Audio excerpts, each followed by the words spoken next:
Look at this beautiful apron I've done this weekend. It's a teacher's apron. It's made of denim and the animal print in a pink, shocking pink. So what I did at first was measured the denim 20 by 20 inches and made sure that was a square.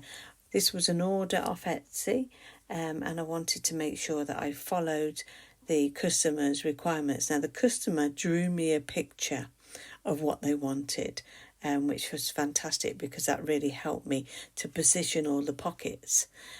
So I made sure that I trimmed down the denim to make it a perfect square, checked that my animal print would fit. So I did a 10-inch by 20-inch piece of animal print, and as you can see I've ironed that and measured it, and then cut it to the right size.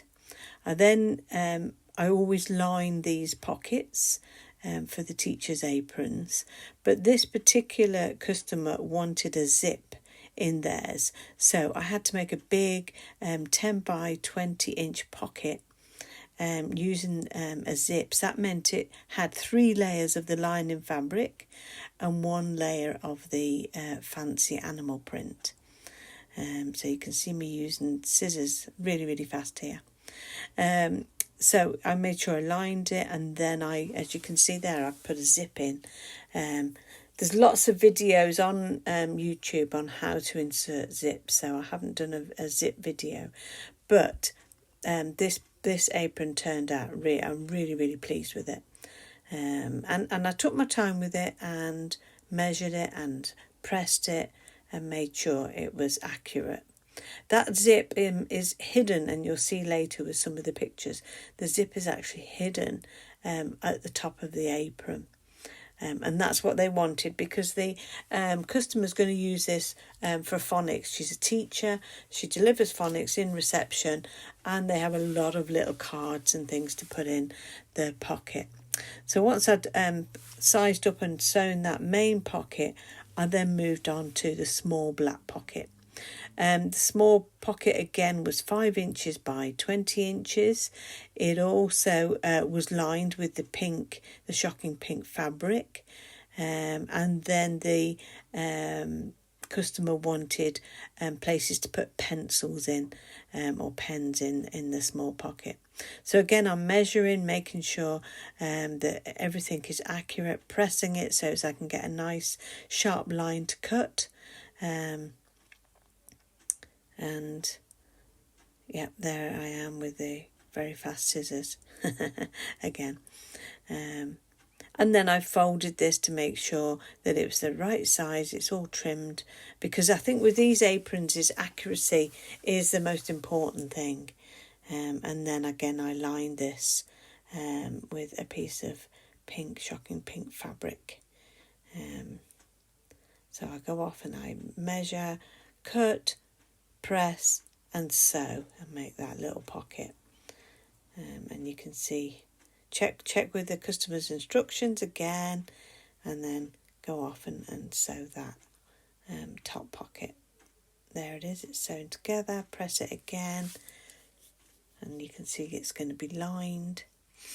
That animal fabric was a little bit thin and it moved around a lot, so I actually pinned it down after I trimmed it to make sure I get it accurately across the front of the apron. So you can see it coming together now, and I'm measuring and folding to make sure where to put the small pockets at the front.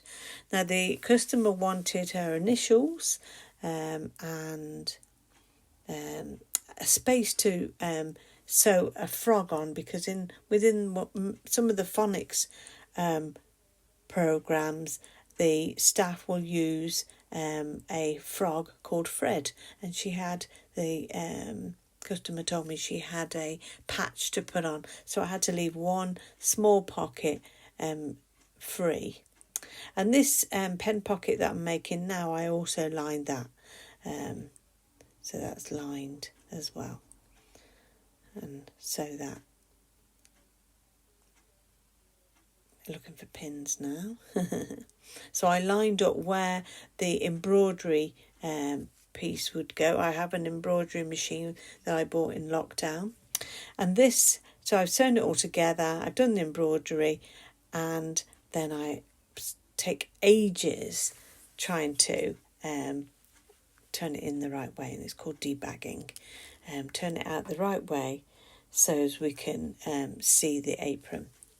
And the fabric is so thick because that small pocket is black denim and the big pocket is black denim.